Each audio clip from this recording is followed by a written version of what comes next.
Vamos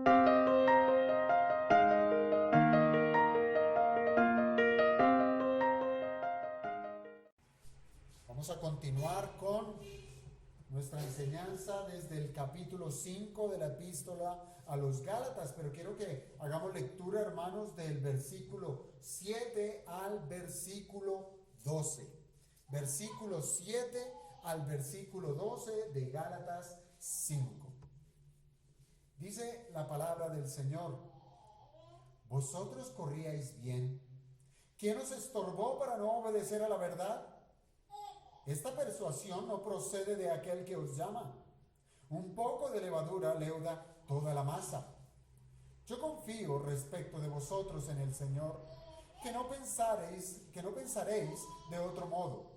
Mas el que os perturba llevará la sentencia, quien quiera que sea. Y yo, hermanos, si aún predico la circuncisión, ¿por qué padezco persecución todavía? En tal caso se ha quitado el tropiezo de la cruz. Ojalá se mutilasen los que os perturban. Padre bendito, te damos gracias, Señor, por esta porción y te rogamos, amado Señor, que nos permitas entrar con gran diligencia y atención a poder observar cada uno de estos versículos, oh bendito Padre, para el beneficio de tu iglesia y para la adoración de tu nombre. Te rogamos, Padre, por la asistencia de tu Espíritu en la vida de cada uno de mis hermanos. Trae luz, Señor, trae entendimiento, Padre. Trae conocimiento de tu verdad. Trae, Señor, una intención plena en hacer tu voluntad inmediatamente.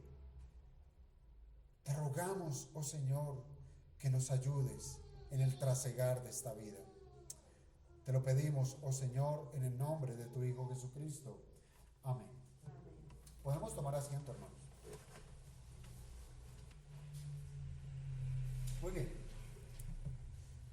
El día de hoy vamos a estar tratando con los versículos 7 al 9. 3 versículos, 7, 8 y 9. Vamos a estarlos estudiando, ¿sí? Este sermón lo he titulado La carrera cristiana. ¿Y cuántos de acá, pues seguramente han practicado algún tipo de deporte? Espero que muchos, pero no me contesten, quédense con su respuesta. Pero sí les quiero compartir, primeramente, hermanos, que dentro de las competencias deportivas hay unas que ciertamente causan bastante interés. Y a mi parecer, por ejemplo, me parece muy interesante esa carrera que se conoce como la carrera con vallas, donde los competidores deben completar la carrera superando ciertos obstáculos en el menor tiempo posible. Salen a correr, tienen que saltar ciertos obstáculos y llegar a la meta. Y es interesante porque esas vallas son estructuras que deben tener unas medidas estándar. No es lo que a cada quien le parezca. No son vallas de diferentes tamaños. No, son de medidas estándar. Y van a estar también espaciadas una de la otra a cierta medida de acuerdo con el reglamento de la carrera. ¿Pero qué quiero decir con esto? Bueno, los competidores saben a qué se van a enfrentar. Cada persona que va a competir en este tipo de carrera sabe a lo que se va a encontrar. Sabe a cuánta distancia va la primera valla, qué distancia hay entre una y la otra, en qué momento dar la zancada para poderla pasar. Lo saben. Ellos conocen las reglas del juego y saben que deben prepararse física y aún emocionalmente para poder competir de la mejor manera y así poder obtener un buen resultado, que es llegar a la meta. Lo que sí resultaría bastante extraño en una carrera como estas es que los competidores llegasen a encontrar al azar algunos elementos que no hacen parte de la carrera. Es decir, que se lleguen a encontrar con obstáculos de diferentes formas, de diferentes tamaños, que los obligan a cambiar su estrategia de carrera. Eso resultaría bastante extraño, ¿verdad?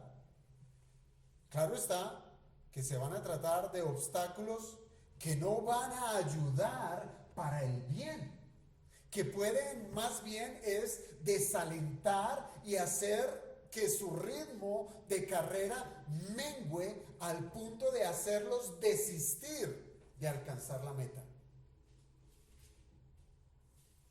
Esto es lo que le pasó a cierto maratonista, un hombre de procedencia de Kenia, un keniano, que alguna vez compitió en una carrera en Japón, y el hombre llevaba un buen ritmo de carrera, ¿sí? Y seguramente él ya tenía certificada la medalla de plata. Iba confiadamente a que ya iba a colgarse en el cuello esa medalla de plata. Pero faltando tan solamente 100 metros, sucedió que un perro salió de la nada y se cruzó por su camino y le hizo caer, le arruinó su triunfo. Hermanos, no se trataba de un perro grande, ¿sí? Se trataba de un perro pequeño, muy menudito, pequeño, que se le escapó a su dueño e inesperadamente saltó a la vía por donde pasaban los competidores. Y se trató de un imprevisto que afectó drásticamente a este competidor keniano. Ahora, Pablo nos trae un mensaje haciendo uso también de un par de ilustraciones, con el propósito de hacer entender a los creyentes, con esas ilustraciones, que su vida como cristianos se trata de una carrera. Eso es la vida cristiana, una carrera. Y les advierte a sus hermanos que ellos han caído a tierra por causa de los estorbos que han puesto los judaizantes. Son cristianos que han caído, son cristianos que comenzaron una carrera, son cristianos que no vieron el obstáculo y cayeron. Ahora, Pablo no quiere, hermanos, no es la intención de él traer nombres para exponerlos a un juicio por sí mismo, o sea, que sea él que los quiera juzgar, o que sean sus hermanos quienes los juzguen. No, lo que sí quiere el apóstol Pablo es identificar el carácter de esas personas, el carácter de aquellos que ponen obstáculos, el carácter de aquellas personas que dificultan la vida cristiana. Y de esa manera, hermanos, los cristianos que lean esta carta a los Gálatas van a tener elementos contundentes para saber esquivar esos tropiezos y así no arruinar su carrera por esta vida. Así es que, hermanos, en esta mañana, como les digo, vamos a tratar con los versículos 7 al 9 de Gálatas 5 y así observar cuáles son esas características que los engañadores, ¿sí?, traen y ponen delante de los creyentes para que sean obstáculo, para que sirvan de tropiezo, para que nosotros que hemos sido salvos por Cristo por medio de la fe, nos detengamos en nuestro avance hacia la meta. Porque eso es lo que debemos entender, hermanos, que nosotros fuimos salvos por Cristo por medio de la fe para no ser estáticos. Y eso es lo que hemos estado observando desde el primer versículo del capítulo 5, que Pablo ya nos llama es a movernos de acuerdo al Espíritu, no a quedarnos quietos. Y es aquí otro elemento que nos va a presentar el apóstol Pablo de cómo puede hallar tropiezo, cómo puede estancarse en su vida espiritual por causa de la obra de los malos, de los falsos maestros. Al considerar el apóstol Pablo la vida del cristiano como una carrera, pues, hermanos, es natural que como en toda competencia hay una serie de situaciones, algunas que son propias de la competición y hay otras que aparecen improvistas, hay otras que no están calculadas, hay otras que salieron por decirlo así, de la nada.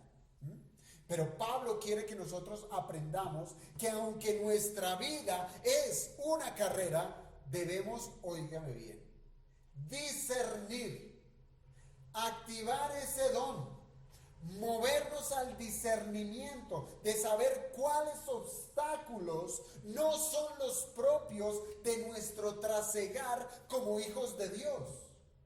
Porque como lo aprendíamos alguna vez desde la carta de Santiago, el Señor nos prueba nuestra fe y lo hace con un bien, con un propósito bueno de purificar nuestra fe. Pero van a haber elementos que no son de prueba, sino que más bien van a estar allí para hacernos caer, para hacernos pecar.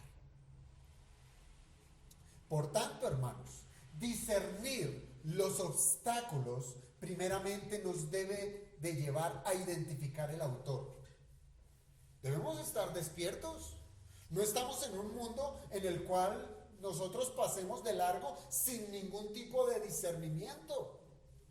Debemos estar atentos a lo que está pasando a nuestro alrededor.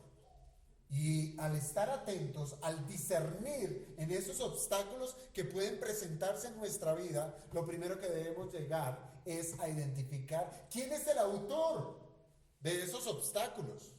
Y ese autor, hermanos, será reconocido porque va a tener una serie de características.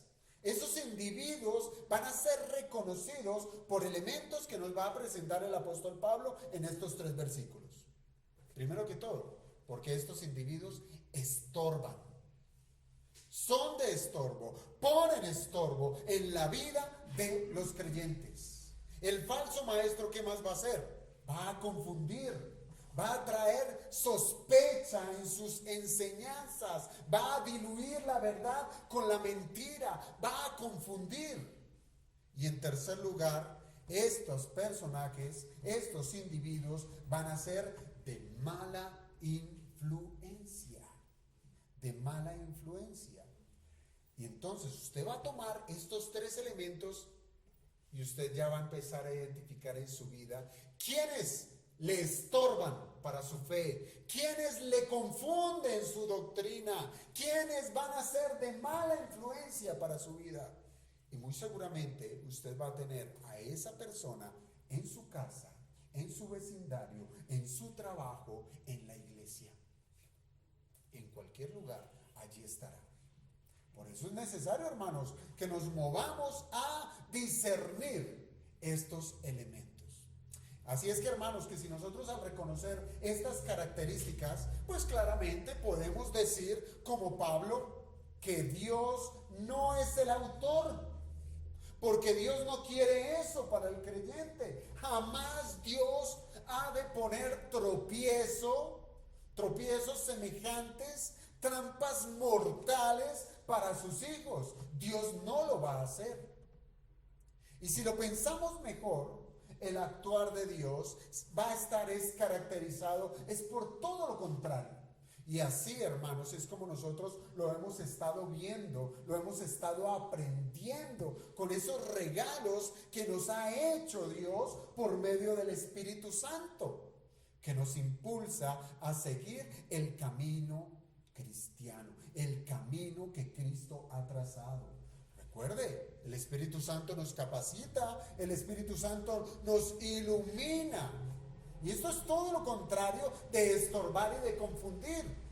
Lo que hace más bien Dios es aclarar. Lo que hace Dios es facilitar nuestra vida como cristianos. Dios nos hace la vida fácil. Nosotros la complicamos o no la complica un agente externo, un tercero en lo que respecta a esta porción de Gálatas. Dios ha de obrar en cada uno de sus elegidos para que nuestra vida, en lugar de estancarse, tenga un constante crecimiento. Dios quiere que crezcamos, Dios quiere que maduremos, donde el esfuerzo personal, el esfuerzo de cada creyente no va a ser un trabajo cansador, no va a ser un trabajo fatigoso, sino más bien el esfuerzo cristiano va a estar es porque lo hacemos bajo el poder del Espíritu Santo, y el Espíritu Santo nos hará crecer espiritualmente, rindiendo cada vez más fruto espiritual en nuestras vidas. Eso es crecer, eso es seguir adelante. Pero hermanos, quiero que veamos esto más detalladamente en los versículos 7 al 9, en donde, como les digo, encontraremos esas tres características propias de los judaizantes, que claramente son atribuibles a cualquier otro falso maestro que en nuestro tiempo quiera hacernos tropezar. Porque esto no fue una realidad solamente del primer siglo, sino esta es una realidad latente para la iglesia militante, la de hoy y la que seguirá delante de nosotros. Se levantarán falsos maestros con ciertos atributos, con ciertas características que en nuestro tiempo nos harán tropezar. ¿Cuáles son esas características de las obras de los falsos maestros? Pues leamos el versículo 7 y allí encontraremos la primera. Gálatas 5:7. Dice la palabra del Señor: vosotros corríais bien.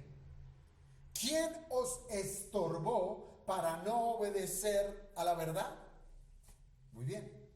Aquí ya encontramos la primera característica, y es esa acción que ejecuta ese tercero en contra de un creyente, y es la de estorbar. Es un tropiezo, es una piedra de toque, es un resbaladero, es una trampa mortal. Pablo aquí utiliza precisamente ese recurso de la ilustración. Y eso es muy bonito de la Escritura, porque nos ayuda a entender de una manera más dinámica, más pedagógica, ese principio espiritual. Y aquí Pablo utiliza ese recurso de la ilustración precisamente para traer a la memoria de los Gálatas lo que ellos eran en el principio. ¿Sí? Lo que ellos eran en el principio. ¿Cuál principio? Bueno, en el principio en el cual Pablo les llevó el Evangelio. Y recordemos, hermanos, que Pablo ya había hablado algo acerca de esa situación o de ese carácter que tenían los Gálatas cuando el Evangelio arribó a sus corazones. Ese primer momento, cuando fueron tocados por Dios para ser salvos.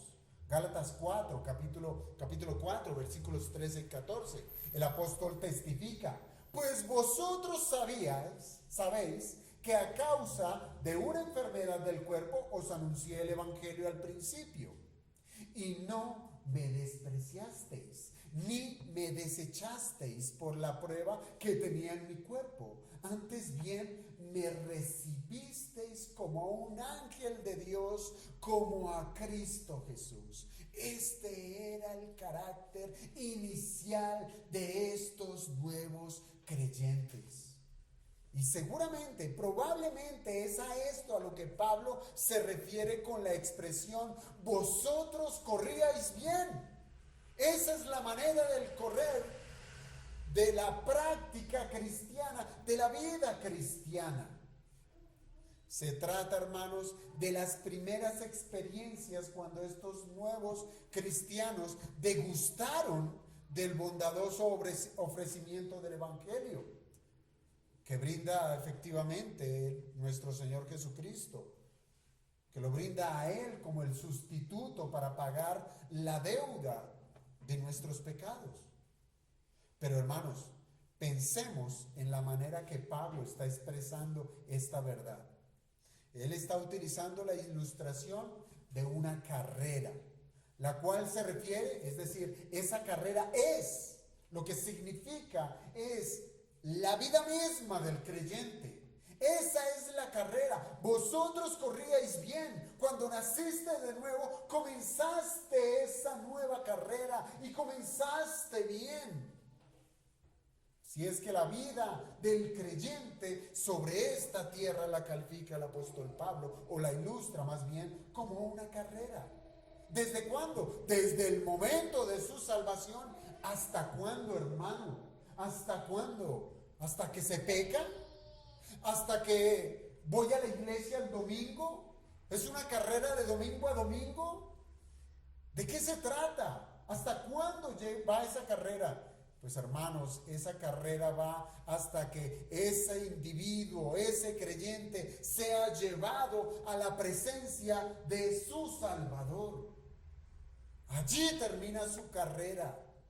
Por ejemplo, ese mismo apóstol, el apóstol Pablo, viendo que él estaba muy cerca a la hora de su muerte, él usa esta misma ilustración de la vida cristiana, refiriéndose a ella como una carrera. Y hago mención de la segunda carta del apóstol Pablo a Timoteo, en el capítulo 4, versículos 6 al 7. Y allí el apóstol Pablo, él dice: porque yo ya estoy para ser sacrificado. Sabía que su tiempo estaba cerca. Y sigue diciendo el texto. Segundo de Timoteo 4, 6 al 7. Porque yo ya estoy para ser sacrificado y el tiempo de mi partida está cercano. ¿Y qué concluye? Verso 7. He peleado la buena batalla. He acabado la carrera. He guardado la fe. Y aquí deberíamos hacernos la primera pregunta, hermanos. Si el Señor el día de hoy nos llamara a su presencia, ¿pudiéramos concluir con ello? ¿He peleado la buena batalla? ¿He acabado la carrera? ¿He guardado la fe? Seguramente usted estará diciendo no.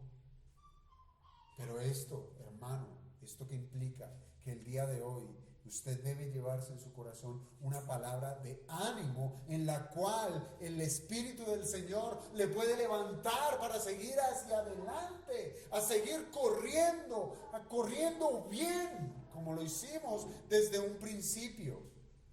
Ahora bien, retomando esta porción de 2 Timoteo, fíjense cómo es que termina, y es precisamente como termina ese versículo 7, que nos da una referencia de lo que significa correr bien. ¿Qué es correr bien para Pablo? Bueno, usando sus sinónimos, correr bien es guardar la fe, correr bien es pelear la buena batalla, eso es correr bien.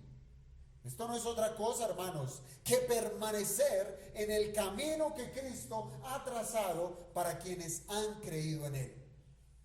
Eso es correr bien. Se trata de una vida que se somete al gobierno del Espíritu de Dios. Eso es correr bien.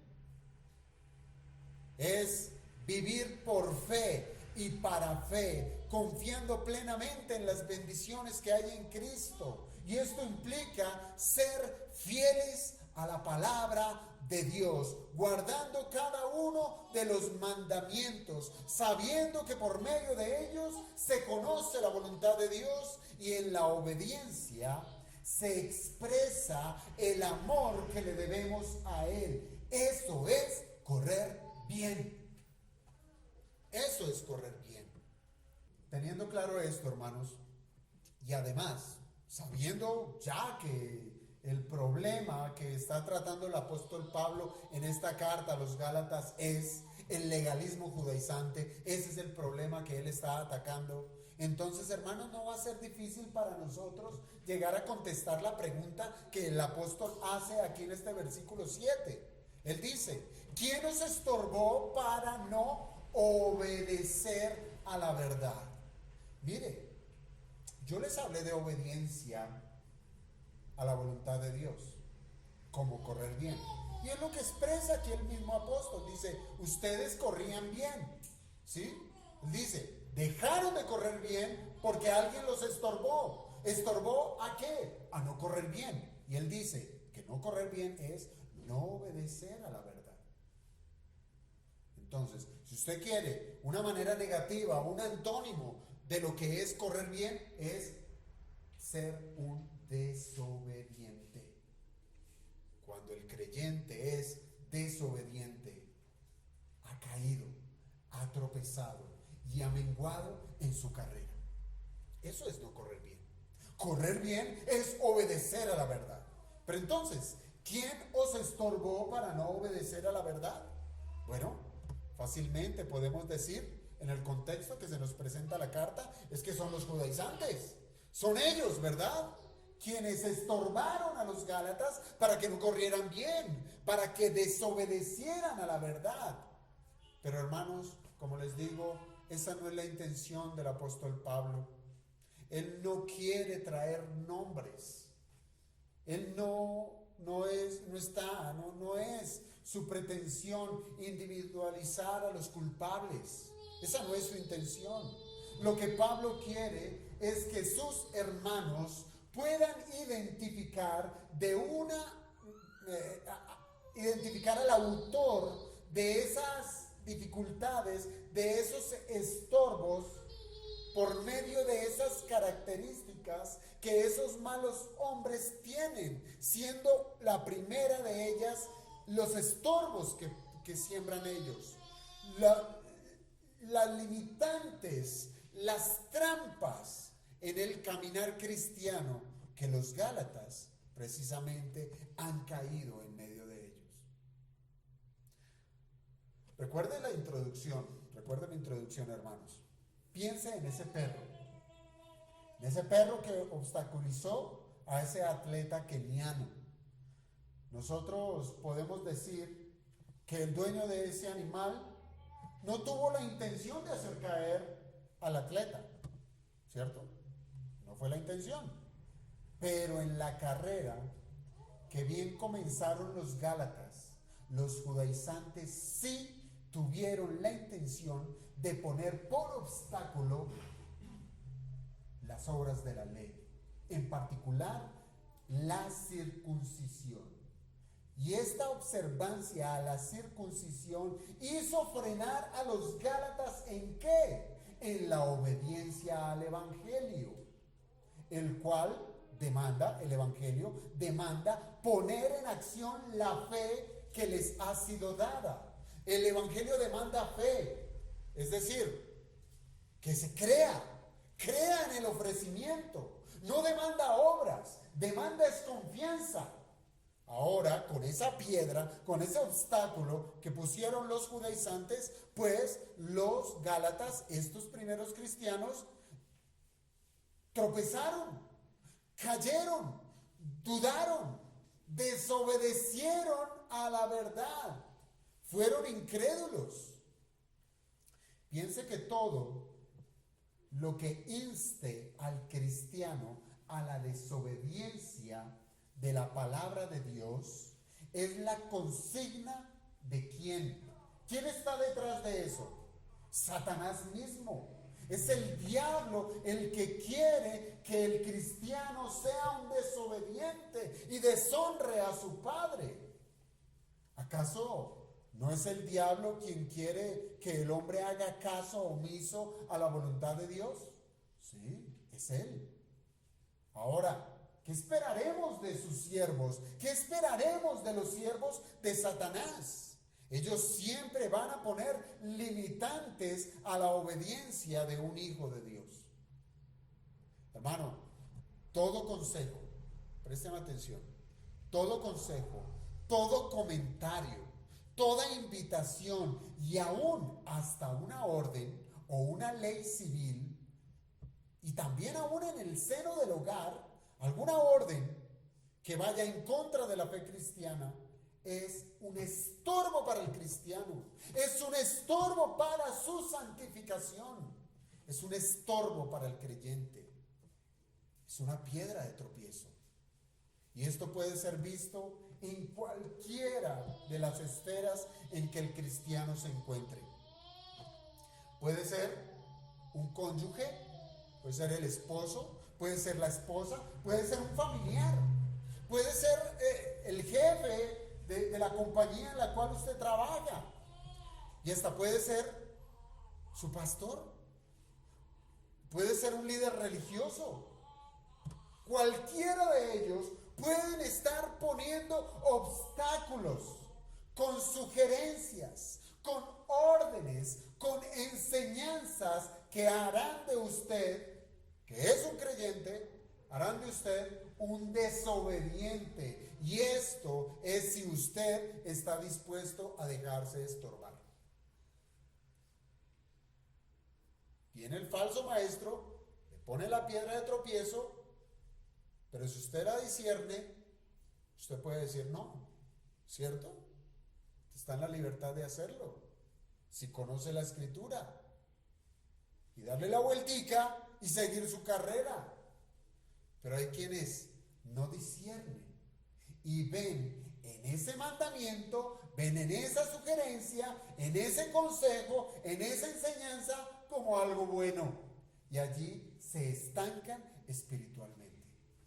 Mira, hermano, si la madurez se pudiera medir, como se puede medir, la madurez de un creyente puede ser medida con la facilidad que esa persona se deja estorbar. Entre más fácil usted se deje estorbar, así es su madurez. O al contrario, entre más usted no se deje estorbar y sepa sortear ese obstáculo y seguir su carrera de la fe, ahí está demostrando qué tan grande es su madurez. Hermanos, ¿no se dan cuenta que para ellos les vale más, para estos cristianos de verdad inmaduros, les vale más, les prestan mayor atención, hay mayor, depositan su confianza, les valen más las pretensiones de otros que lo que Dios mismo está mandando en su palabra? En su vida, la vida es una cuestión de decisiones todos los días, y sopesan lo que me diga el jefe o lo que me dice Dios, lo que me diga el Estado o lo que me diga Dios, lo que me diga mi esposo, mis hijos, mi hermano, quien sea, mi amigo, o lo que dice Dios. Pero ¿qué hay, hermanos, si para nosotros nos valen más las pretensiones de los hombres y no lo que Dios ha mandado en su santa palabra? Esto demuestra que la lealtad de este tipo de cristianos está dividida. Es una lealtad dividida, pues dice amar a Dios, pero su desobediencia demuestra lo contrario y se refugia en el tropiezo. Allí es donde está su refugio, allí se esconde, allí se protege, en el estorbo que le ha sido puesto. Y a lo que es un estorbo para obedecer a Dios, lo han llamado condescendencia. Lo han llamado guardar la paz. Lo han llamado respetar al otro, al cónyuge, al familiar, a la autoridad civil, etc. Lutero hacía una pregunta que ciertamente es válida, y abro comillas. Él preguntaba: ¿por qué nadie os estorba en vuestro empeño de obedecer a las mentiras? ¿Cierto? Eso debería ser el derecho. ¿Por qué nadie os estorba en vuestro empeño de obedecer a las mentiras en las cuales corréis de la manera más bochornosa? Ahí sí, ¿por qué no se dejan caer en la piedra de tropiezo que está en la Escritura? Cristo, la piedra de toque para que no pequen más. ¿Por qué no se dejan caer? Ahí sí, pero sí caen. Caen fácilmente en la sugerencia del hombre. Muy bien. Primer característica: los tropiezos. Pero pasemos a la segunda característica de un falso maestro. ¿Cuál es? Y es la que se encuentra en el versículo 8. En el versículo 8. Dice el verso 8: esta persuasión no procede de aquel que os llamó. Esta persuasión no procede de aquel que os llama. Perdón. Aquí la persuasión, óigame bien, es usada en un sentido negativo, porque uno puede persuadir a una persona de manera positiva, pero aquí el apóstol la usa en un sentido negativo. Y esto lo podemos saber precisamente porque el apóstol Pablo es sumamente contundente al decir que Dios no es la fuente de ese tipo de persuasión. Y sabemos que es Dios a quien se refiere Pablo, pues precisamente con la expresión que él usa al decir aquel que os llama, Dios. Y tiene todo el sentido, hermanos, ya que es Dios quien efectivamente llamó a los Gálatas como los llamó a ustedes. Y me llamó a mí. Como a todos los elegidos, a que fuimos llamados a que respondamos positivamente al llamado del Evangelio. El Señor traspasó ese corazón de piedra de cada uno de nosotros y nos llamó para ser su pueblo, para ser sus hijos.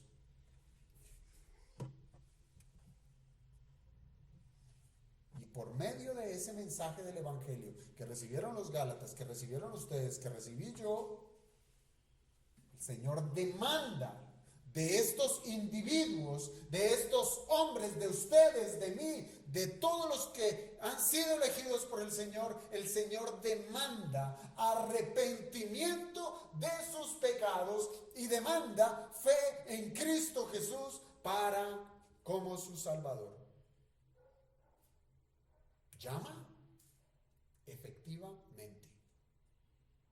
Así es que no es Dios de quien proceden semejantes persuasiones. Es decir, piense que el llamado de Dios es un llamado a la obediencia. ¿Sí? Los llama a que se arrepientan, los llama a que crea en Cristo, los llama a obedecer. Mientras que el judaizante y en general el maestro legalista ha de llamar a los incautos creyentes a ser persuadidos de manera negativa, a obedecer mandatos de hombres o aún a obedecer mandatos de Dios con intenciones erróneas. Legalismo.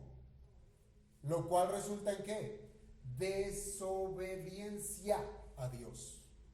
Desobediencia a Dios.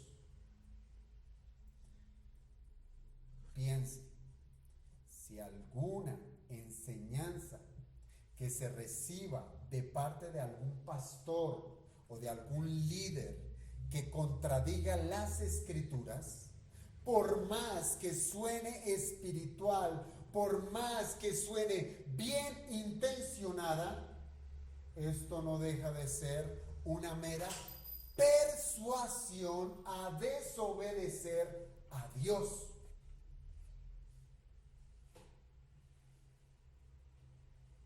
Un ejemplo son las palabras del diablo a la primera pareja creada, más directamente a la mujer.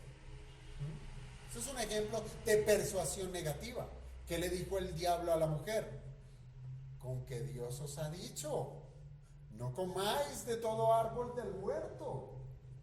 Sabe Dios que el día que comáis de él serán abiertos vuestros ojos y seréis como Dios, sabiendo el bien y el mal. Persuasión. Persuasión.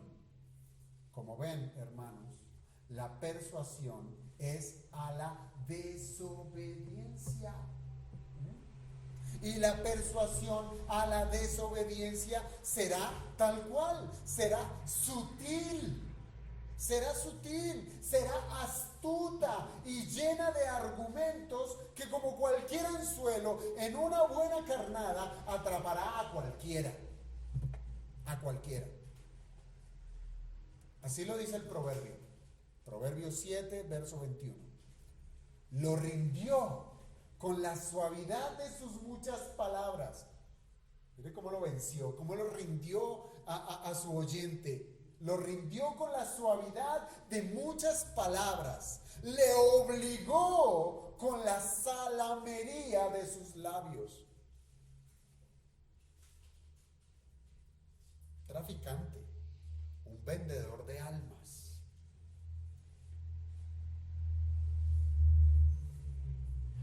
Unos pocos, hermanos, unos pocos, un puñado. Unos pocos pueden hacer suficiente ruido como para hacer mover a una gran multitud a hacer lo que es malo. Unos pocos. Eso es lo que vemos en nuestras calles, esas manifestaciones. Ríos de muerte que encontramos en nuestro país son unos pocos. Pero quiero que recuerde el caso de los sacerdotes y de los ancianos del Sanedrín que persuadieron a las masas a que pidieran que liberaran a Barrabás y que crucificaran al Cristo. Unos pocos persuadieron. Entonces, hermanos, nosotros tenemos que los falsos maestros han de poner trabas, han de poner estorbos, han de poner obstáculos en la vida del creyente que serán puestos en el camino por medio de sutiles persuasiones. ¿Sí? Sutiles persuasiones. Por eso es que si no hay discernimiento, ese obstáculo usted no lo va a ver como obstáculo. Usted lo va a ver como una comodidad. Usted lo va a ver como algo agradable. Usted lo va a ver como algo que sí lo podemos probar.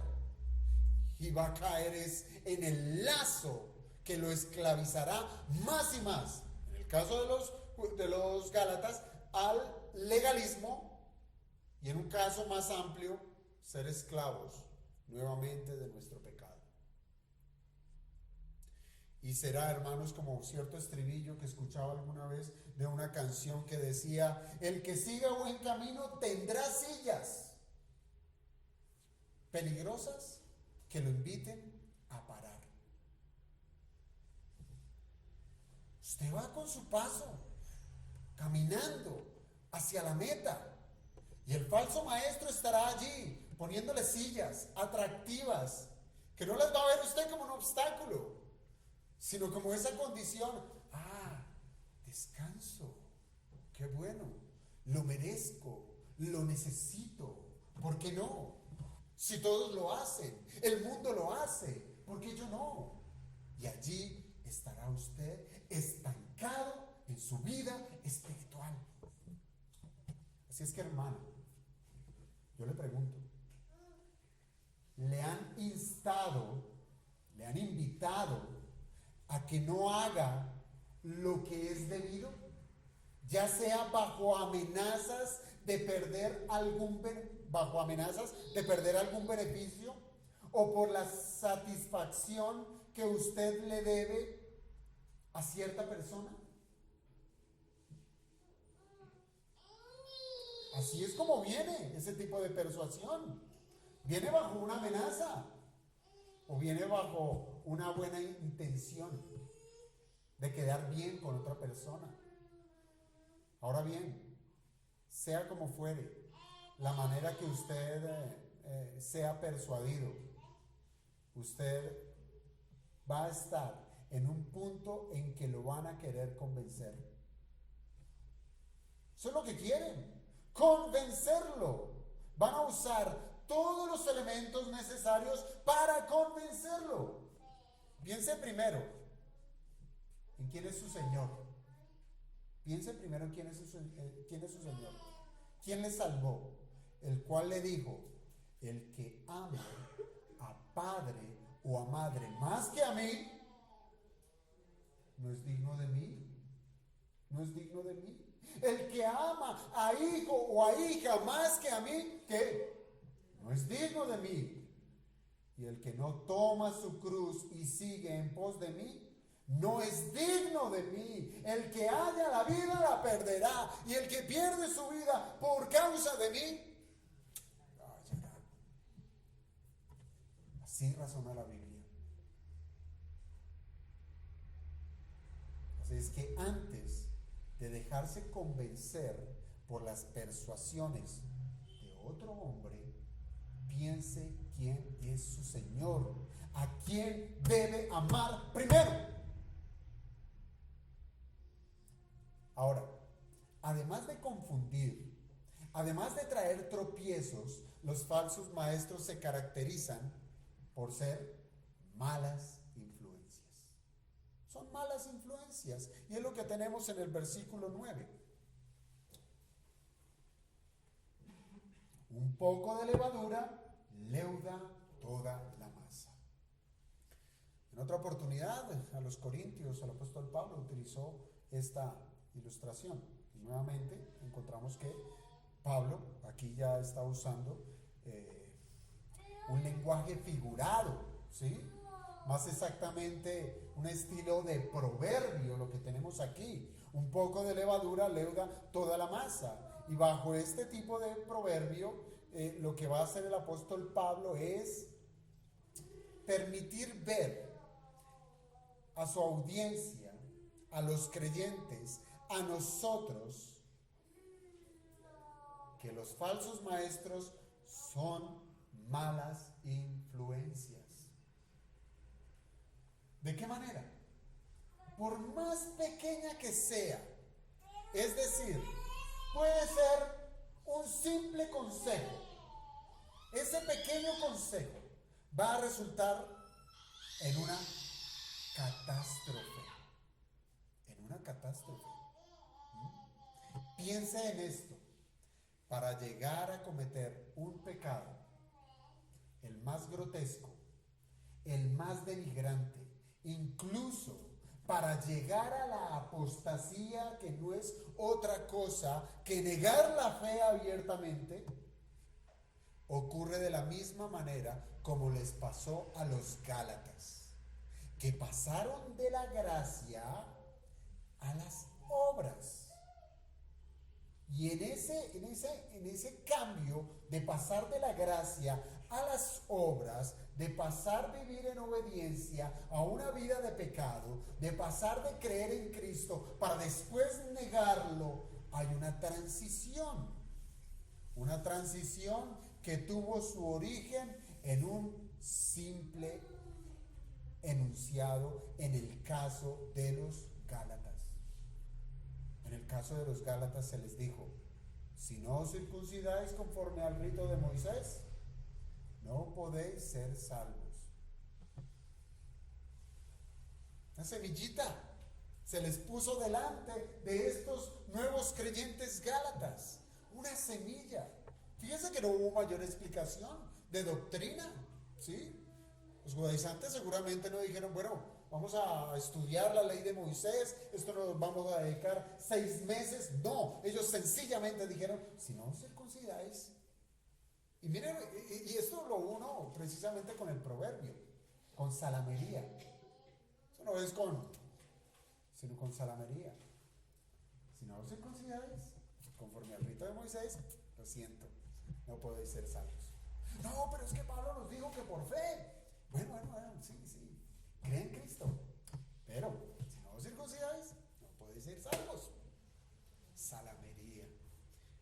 Una semillita sembrada. Ahora miren, sin ningún tipo de filtro de parte de los Gálatas, sin ningún tipo de filtro, los Gálatas fueron precisamente permeados por una idea que para cualquier creyente que ha entendido que su salvación descansa en la fe, ellos hubiesen podido razonar que la propuesta judaizante era completamente descabellada por ser incompatible con la fe, ¿cierto? Si la salvación es por fe, si la salvación es un regalo, ahora que me vengan a decir que haga una obra para salvarme, rápidamente uno dice: no. Pero no hubo filtro de parte de los Gálatas. Ellos dejaron entrar esa doctrina, por más incompatible, opuesta a la verdad que ofrece el Evangelio. Pero, hermanos, cuando la mala influencia es ejercida, pues el enemigo busca que su presa esté debilitada, esté lo suficientemente débil, o esté sola para acorralarla y sembrar su cizaña. Ese fue el actuar de los judaizantes. Miren, los Gálatas fueron asediados por los judaizantes justo cuando Pablo no estaba con ellos. ¿Por qué no fueron cuando Pablo estaba? ¿Por qué no fueron? Ellos esperaron, esperemos que se vaya Pablo, que siga su camino misionero. Y como les digo, para que los judaizantes hicieran su propio ministerio misionero del error. Pablo en el capítulo 4, versículo 17, les dijo a los gálatas que los judaizantes están muy ansiosos de ganarse el favor de ellos, pero sus intenciones no son nada buenas. Lo que quieren es aislarlos de mí para que ustedes solo les presten atención a ellos. Así actúa el falso maestro. Venga. Sí sabe, ¿no? Es que allí hay una mejor enseñanza. Allí es más chévere. Allí no sé qué, sí sé más, etcétera. ¿Sí? En silencio, en lo oscuro. Pregunto, ¿en qué términos? O más bien, ¿cuál fue el resultado de ese juego macabro de aislar a estos nuevos creyentes de la verdad para así sembrar dudas en su corazón? ¿En qué terminó? Bueno, resultó en ir más allá de la misma circuncisión. ¿Sí? Recuerden, si no circuncidáis según el rito de Moisés, no podéis ser salvos.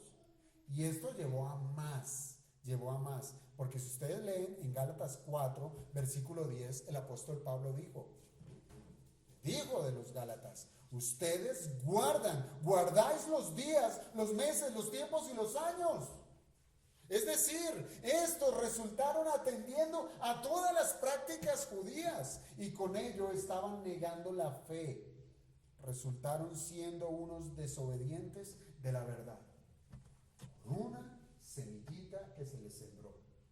Y esa semillita abrió una puerta y se tragaron toda una doctrina del error.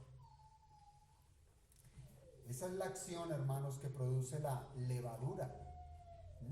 Esa es la acción que produce la levadura en una porción de harina. Basta un poco de levadura y va a afectar toda la masa. Toda la masa. Va a quedar esa masa impregnada completamente de esa levadura. Fíjense, para los hebreos la levadura era usada precisamente de una manera metafórica para representar todo aquello que tenía el poder de corromper. Ellos la usaban rutinariamente para tratar con todos esos elementos que causan corrupción, llamándola levadura. Y en este caso, hermanos, la levadura fueron las malas influencias de los judaizantes, que permearon el pensamiento de estos nuevos cristianos, que con rapidez comenzaron a ajustarse a los ritos y a las costumbres judías. Miren, hermano, un mal consejo no quedará simplemente en una acción. Cuando la mala influencia ejerce su cometido al permitir su entrada en nuestros pensamientos y en nuestras meditaciones, esto se va a multiplicar en un caudal de acciones que van a ir en contra de nuestros principios cristianos. Por ejemplo, ¿por qué el escritor a los hebreos dijo: no dejando de congregarnos como algunos tienen por costumbre? ¿Por qué dijo eso? Miren muy bien. Lo que pudo ser en un momento una persuasión para no asistir a las reuniones de la iglesia se convirtió en un hábito.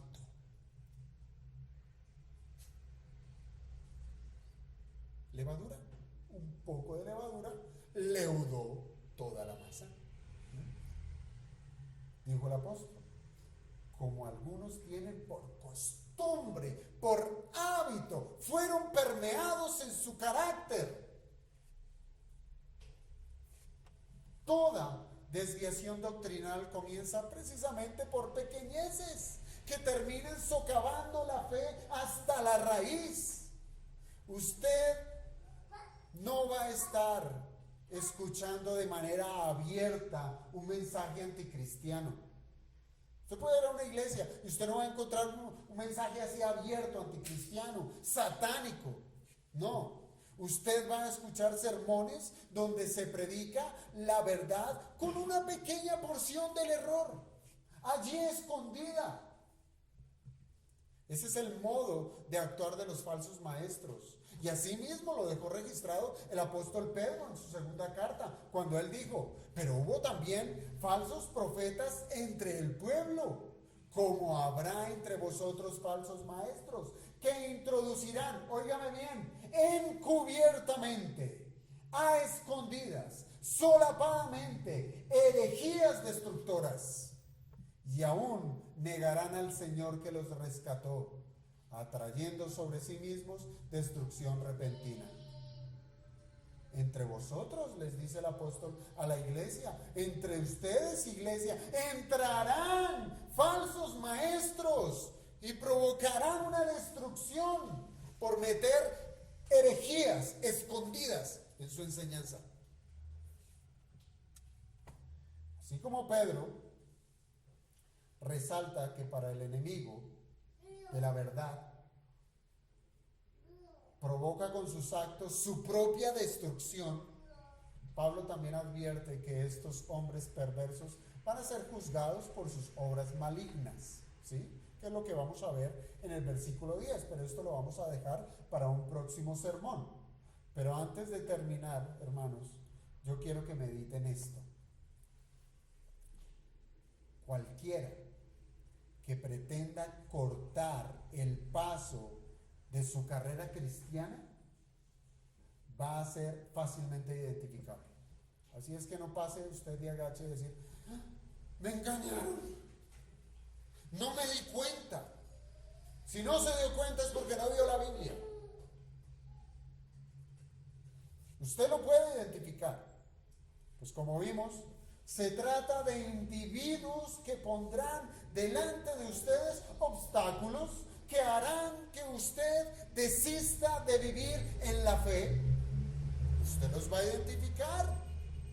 Serán trabas que le van a aislar de la verdad. Lo querrán separar del alimento espiritual. Y cuando su espíritu esté débil, cualquier doctrina, por perversa que sea, usted la va a recibir y será contaminado hasta llegar a la desobediencia a Dios. Usted cuando tiene hambre, lo que le pongan en el plato usted se lo come, por más de que usted diga: esto nunca lo he comido.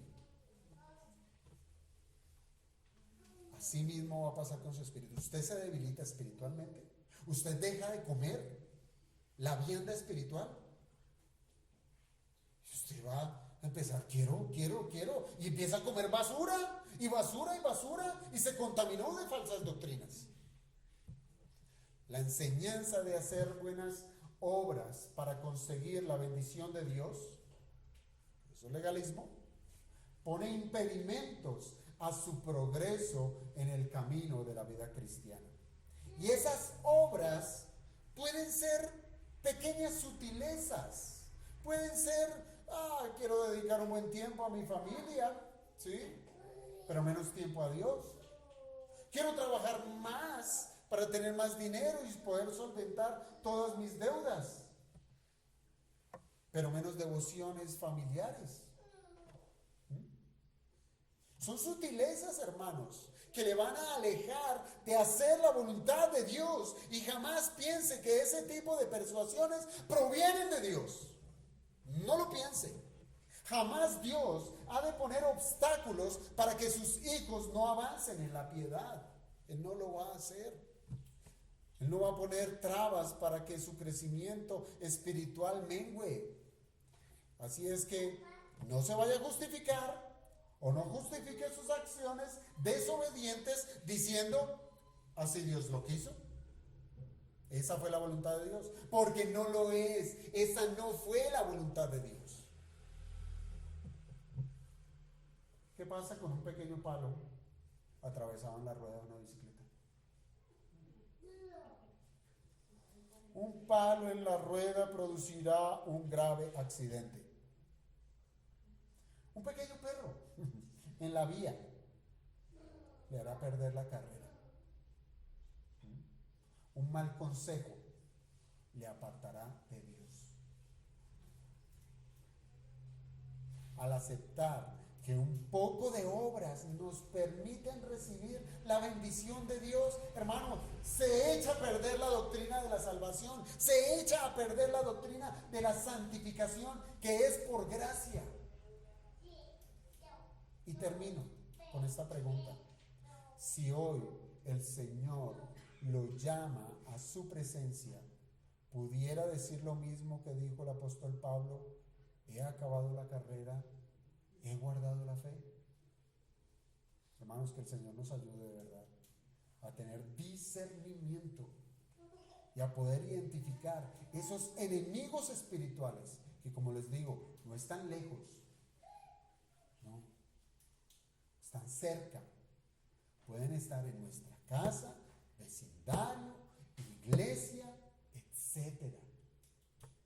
Así como la película, durmiendo con el enemigo.